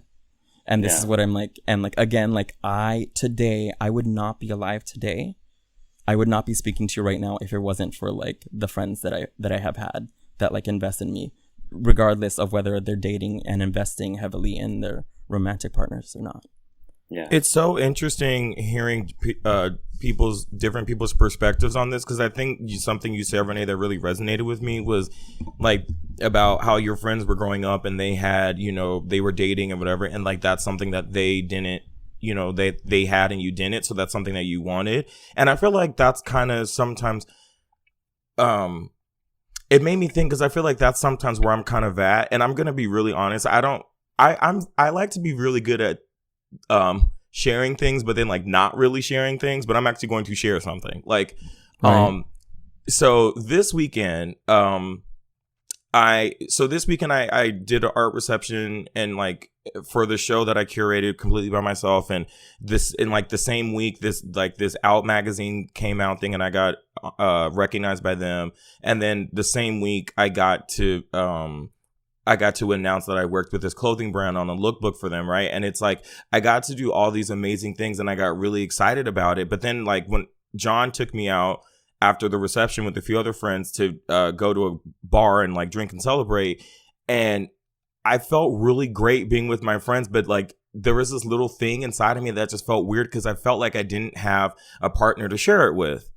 And that happens a lot when I get to do this stuff, where I feel like I'm getting to do all these amazing things, but like I don't have someone that I can, say that like, oh, I'm really excited to share this with you. And I was bummed because I was, and like that didn't, I was going to see someone about it, and like that didn't happen. And like, then I just felt like, well, damn, why am I investing time like in this or whatever? And a lot of times when I accomplish something, I hate the fact that I feel lonely sometimes, because I think there's no one that's investing that time into me that wants to that I can share that experience with. And hearing you speak makes me really kind of think about how when you're younger and like that's something you didn't have, like I didn't have that either. Like I never had a relationship or anything like that when I was younger, or like in middle school or in high school. Well, kind of, but like not really. And like I was never someone that people really looked at or talked about as attractive or whatever until like very recently. And it's like a weird thing. And so it's like when you don't have something when you're younger, I think you really kind of unconsciously act to get that thing. Yeah. And for sure. And so that's kind of like what I've been doing, right? And so hearing you speak about how that's like where you were at really kind of makes me think about, well, maybe this is something that I don't need to put a lot of energy into. But what I also recognize is that for all of us, we're conditioned to be that way. Like, and I'm not saying that I think that it's like a system that needs to be smashed and all that, but it is something that I want to think about, where it's like we're conditioned to think that a romantic partner is, something that we really need. Like if you like raise your kid somewhere and you tell them that like love is whatever, like they might have crushes on people, but they might not give two fucks about that. Like, and it's like, that's something that we can't unlearn in one day. Like, right. No, it takes a while. No, it takes a while. Like, I'm not gonna. And I'm not saying I never fall prey to it, because Lord knows I do. But I'm just saying, like, I'm more aware of it now than I was before. But yes, it is not unlearned in like one day. Yeah, and I think with any kind of character growth, I watch too much anime, and with any character development, I think that like we kind of expect those things to happen like right off the bat, and they're not going to happen right off the bat, and we have to allow ourselves the time to really grow and invest. And I'm really happy that we had this conversation, because every time we do this, I never know how it's going to go, but I'm always happy with the way that it went at the end, because now I'm sitting. Because now I'm thinking about a lot. Like, I really have invested a lot of, and you especially know this. Like, I've invested a lot of time into men that aren't shit, and like, I mean, and so, hello, hi, yeah, and so it's like, it's making me wonder, like, well, why is that like such an important thing? And that's maybe something that after having this conversation, I'm gonna have to really take some time to kind of figure out. I do want to quickly say I did have a really quick conversation with a friend of mine yesterday. And we were talking about who you invest your time with. And one thing that I told him was that, like, invest your time with people that invest time in you or are willing to invest time in you. Mm-hmm. Or if they don't, they at least communicate like why. And if someone's not willing to jump through hoops for you, you shouldn't be jumping through hoops for them. Like, because at the end of the day, like, And this is what I told him, and I don't feel any kind of way about saying it now. Like, I know I'm worth the hoops that you jump through. Like, true. I know that when you jump through the hoops and get to the other side, like, I'm gonna be there with like some water and a towel. Like, if I'm investing the time into you, like, I'm gonna be there for you. But what I need you to do is be sure that you're gonna be doing it for the other side for me. Like, if I jump through the hoops and you're over there like waving at the crowd, and I'm over here fucking like my hair is on fire and my wigs, you know, like my edges are being burned, like you're not helping me. Like, what's the point? So when you invest time, just be sure that the time that you're giving into someone is also given back to you. Mm-hmm. And be sure that you're willing to put in the time that you're asking of other people. Because otherwise, then it's not worth it. Right. Mm. I think that that's something that I find, maybe I misinterpreted the article, but I guess I read it as like you have to like give the same energy to every relationship, and that maybe I misinterpreted that. That was how I took the article. Mm-hmm. So I mean, I can definitely agree with definitely don't abandon your friends and put energy into those relationships and value them. Right. That I can definitely agree with. Yeah. No, Bass, I think that's kind of what it was saying to a point, because there is a sentence that kind of says that like I have to tell my friends that like it's something that says like I have to tell my friends that like I shouldn't, that I, you know, that romantic relationships and my relationship with them should be, I can't remember the sentence, but it says I'm tired of fighting my friends. I'm tired of trying to convince them that I matter as much as their romantic interests and partners. Like, so that is kind of what it was saying to a point, but it's more so I get why someone would say that. Right. So it's more like I can't sit there and say, well, you're wrong, this is judgment. Like, we can't say that because we haven't been through their experience. No, definitely. And that's what I said. I said that like that's a very specific experience that they have, and I don't know that experience. Yeah. But and I also, just disagreeing doesn't always mean dragging someone. Like, we can disagree and say like, hey, like, I love you to death. Right. And I love what you're saying with this article, but I don't agree with that point. Like, I mean, I have to say I agree with it, but I think that I also have very different experience with my friendships than y'all do. So, yeah, I mean, I'm the first one to be like, bitch, don't abandon your friends, because it's like you just really, I think there's something really, and I think that's what they're saying. They're saying like, hey, like I'm here too. Like, don't just take off just because you're like, you know, dating somebody. Yeah, which a lot of people do. A lot of people do. Yeah, so, it's just true. what this article has taught me is that the definition of what abandoning your friends looks like is completely different for a lot of people. Yeah, like because what one person might consider that, like I just might consider, like I have a friend of mine who got a boyfriend and moved in with him, and I don't see her or hear from her all the time, but when I do hear from her, it's fine, and like that's just where we're at, and I don't have an issue with that, you know, like nor am I like upset about it. But like there were other people that you might be upset because you might be closer to them or something like that. It really just kind of depends on that. And I think when you get to that point, you have to have that conversation. And if those people aren't willing to meet you halfway with what you want, then don't be friends with them and find people who can. That's really kind of it. Yeah. Right. Yeah. But invest your time into people that are willing to invest in you is the T. Yeah. But I mean, also like I think just really quickly, a big portion of the article was talking about also like how like all these different like intersectionality will play into like who you're investing in as like at just romance, but also like as friends in general. And I do appreciate that they admit, like they were like, even I'm guilty of this sometimes too, and like they like really were like, you know, like shit, I do the same shit, but we still have to talk about it. Right, yeah. So yeah. Okay. Well, any last words, or are we good? Yeah, I mean, I don't have anything, I guess. I was gonna like give like advice, but like that's not what they were asking for. They're pretty set in where they're at, and so I don't know if there's anything I could add. There's also, I don't walk in their shoes, so I don't know their life. Right. I just hope that people just can find their communities. I just hope that people can find the kind of relationships that they find fulfilling. Right. And you will, like, if y'all are struggling, I think eventually, like, you'll find someone that'll invest in you just as much as you invest in them, friendship-wise. So it'll happen. Give it time. Okay. Yeah. So I think we're at like an hour 35. That's why I was asking. That's all. Okay. So we'll be back with Mel of Kalach.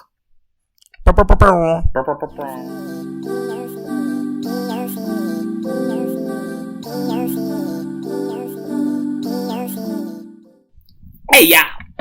The Bad Bitches of Podcast of Color is back. We back. We back with Mellow Color Bitch. I don't know what the accent was. I just was just doing something because, you know, at this point I'm just very tired. So, let's get through this. Push through it. What would Beyonce do?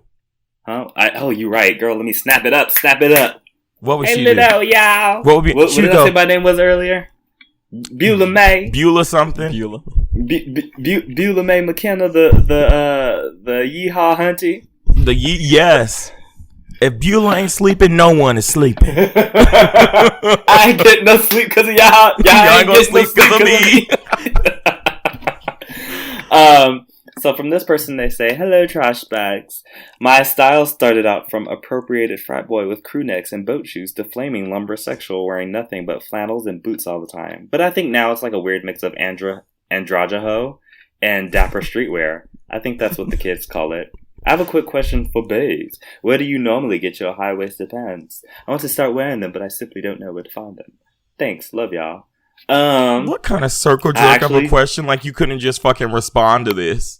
I could have, but bitch, why not have it on the show? Oh. Anyway, I tend to get mine. Actually, I tend to shop in the women's section at a lot of stores, at a lot of thrift stores, and so that's actually where I get most of them. Sometimes I find some like older men's pants that are come up a little bit higher, but it's mostly women's pants. Fair warning: women's pockets suck. Like they've been telling us this for years, and I didn't realize obviously until I didn't listen. There we go. That's the word. I didn't listen until I had to experience it for myself. Yes, unfortunately, that happened, and now it's just like, bitch, my phone be like stabbing me because the way the pockets sit, the phone, like your pockets are like in front of you. So like when I'm like stepping up on I'm taking a step or something on some stairs, the phone is like on your pelvis. So like it like stabs you in your like pelvis. I don't know. It's just very uncomfortable. So, yeah. So, fair warning on that. But yeah, thrift stores. You also have that body, though. Section. What? You also have that body where, like, anything you wear, like, looks good and, like, high fashion automatically. Anything will look good on anybody. Ooh. Anybody type. Renee? No, I mean, no, that's true. Saying. And that's real. But I'm just saying, like, as far as conventional standards, like, anything will look good, like, conventionally good on you. Oh, okay. Well, you can just pull anything off. From another person, we have Ramon here. He came to defend his fave, Lady Gaga. Or, I guess maybe not defend her, I don't know. Let's read the email and see. When you guys were talking about Lady Gaga's fashion pre-Joanne, I wanted to point out some things. Gaga takes from the art world. It's obvious that she emulated Warhol during the Fame Monster. About the meat dress specifically, she or her house took from the Czech Canadian conceptual artist Jana Sturbach. The work is called Flesh Dress for an albino anorectic from 1987. The prosthetic horns she wore during Born This Way era were based off of French performance artist Orlan, who filmed her own plastic surgeries in a real ritualistic manner in the early 90s. Oh, Lord. And then she worked with Jeff Koons for Art Pop. I guess I wanted to point these out, not to drag her as unoriginal, but I think these artists deserve a little bit of credit, except for Jeff Koons. He doesn't need any more exposure. Love, Ramon. Thank you. I never want to see this person who performs their own plastic surgery. I'm better. Do y'all remember when that gay in London decided that he was gonna lose his virginity on camera for his art class? Oh yeah. Do y'all remember that? I don't know. Let me not roll my eyes at performance artists, because you know sometimes it goes off. Yeah. So our last email, and y'all, we need some more emails. Write into us. Write into us. Write into us. Write into us. Write into us. Write into us. Okay. Hi, Trash Bag. Long-time listener, first-time writer here. I'm loving the podcast. This is not a horror podcast, based. Like, that sounded extremely scary. I just want to start playing, like, horror music. Okay, anyway. I'm loving the podcast, and thank you so much for putting this on. I appreciate your weekly news updates and commentary, as it is so important to be on top of current events these days. You're also great. Thank you. You're just so kind. You're so kind and so nice. That being said, A shocking turn of events. Oh Lord! So we wanted. I felt a twist, safe until this moment. You had an early episode about pretty privilege. Oh. But you're also much prettier than you let on. And 2 episodes later, one of you talked about how you were getting a lot of Instagram DMs from guys, and that app was becoming a new Tinder. Who was that? That I feel like that was. I'm not going to say who I feel that was, but I think I know who that was. But we should actually address this. This is something that I feel like we should address. I thought we did like the next episode. We did the next episode, but we should maybe just say it again just in case. Oh, yes. Maybe this person hasn't listened to the next episode. Oh, that's fair. But yeah, so or Baze, actually, you do this.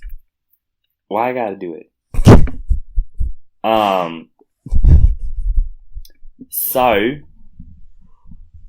I benefit from pretty privilege, and Rakeem benefits from pretty privilege. Yeah.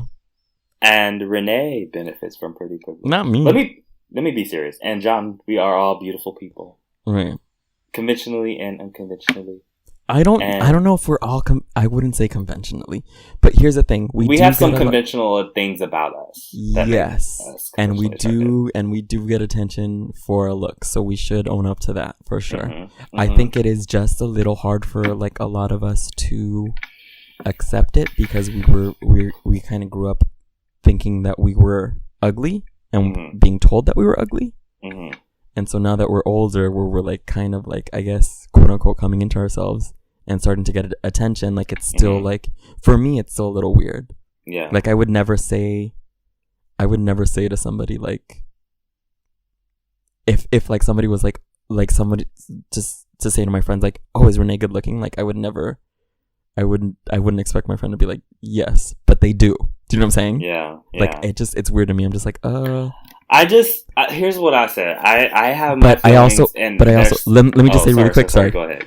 But let me just say really quick. But I also understand that we do get like a certain amount of attention, and that like there is.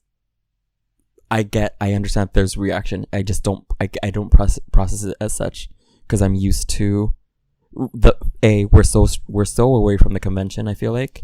Mm-hmm. Of the typical thing of like who's good looking. Like I'm never gonna end up on Hosco's or on any of the Instagrams or any of the Instagrams of the people complaining about that Instagram. Like I would never end up on any of their Instagrams. But I also understand that like there is a reaction and that we do have like some type of traction in that and when it comes to that. But yeah. I do accept, like, I definitely don't always feel attractive. I definitely feel like obviously insecure about things, but a lot of people feel insecure about things. Victoria's Secret models feel insecure about things and don't feel beautiful. So, like, I will acknowledge that I have pretty privilege and that I did previously acknowledge this, but I will acknowledge this again, that I do have pretty privilege. Right. You're gorgeous. Pretty privilege. Oh, wait, maybe I shouldn't make a song out of that. Anyway, we lost Rakeem, so we're going to just carry the rest of this on, just the two of us. Just you and I. Ebony and not ivory. Caramel? I'm back, bitches. I don't know. Caramel. Oh, she's back. She's back. I'm back. It's going to be work syncing this, but I'll fix it. Not ebony and not you could just be like, you could do the New York thing. I'm back. I'm back, motherfuckers! These motherfuckers, they tried to kill your favorite bitch! They trying to fucking kill me! I'm not gonna go down without a motherfucking fight! The power in my house just went boom, boom. And so the Wi-Fi went out, and I was like, what the fuck? Was Beyonce nearby? Like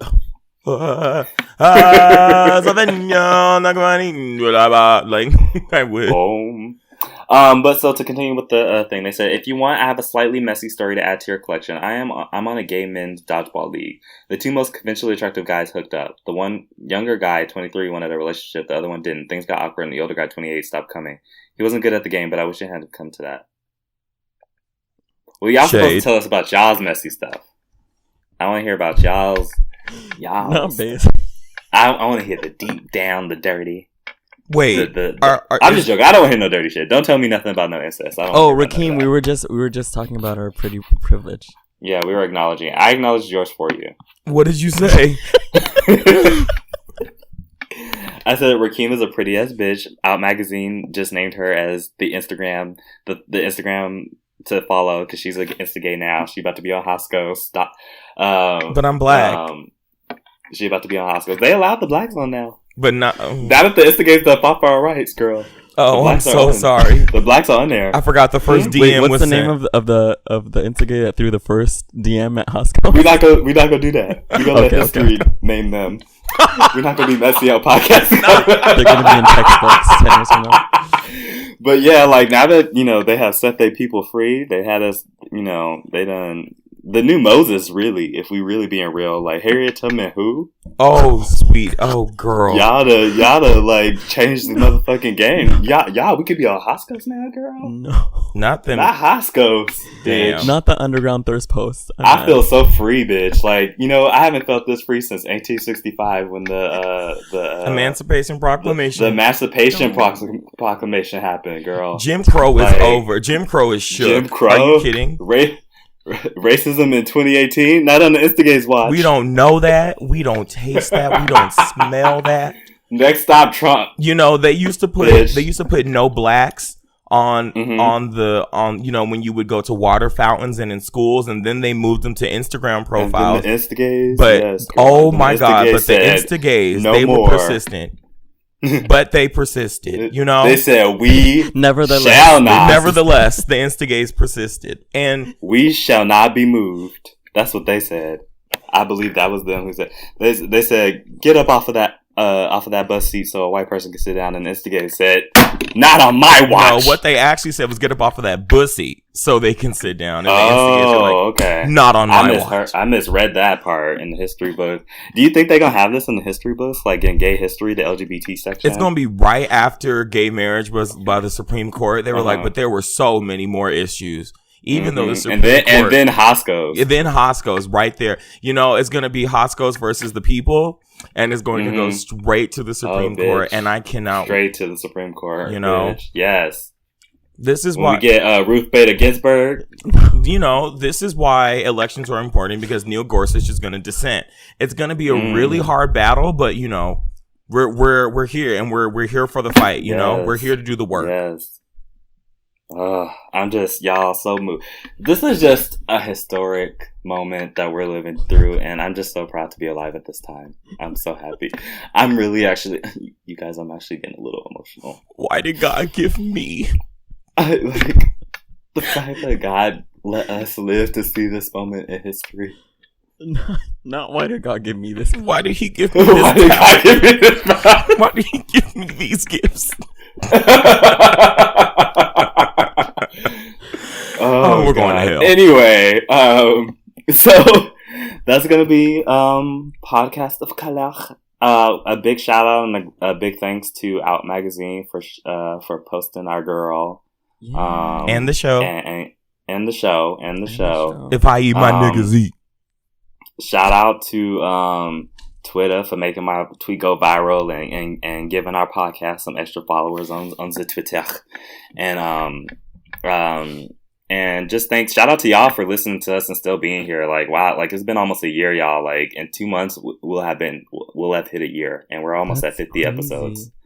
That's so thank y'all for listening to us. Thank y'all for getting us to 100,000 listeners last year. Downloads. And yeah, so just make sure to follow all of our social media: Tumblr, Instagram, Hoscos, all trash of color, Hoscos. Catch us on Hoscos now, bitch, because it's our time. Our time is go. The time is now. Subscribe to our YouTube channel, like and subscribe. Hit that subscribe button. Feel free to comment. Also, rate us on iTunes. And definitely leave reviews.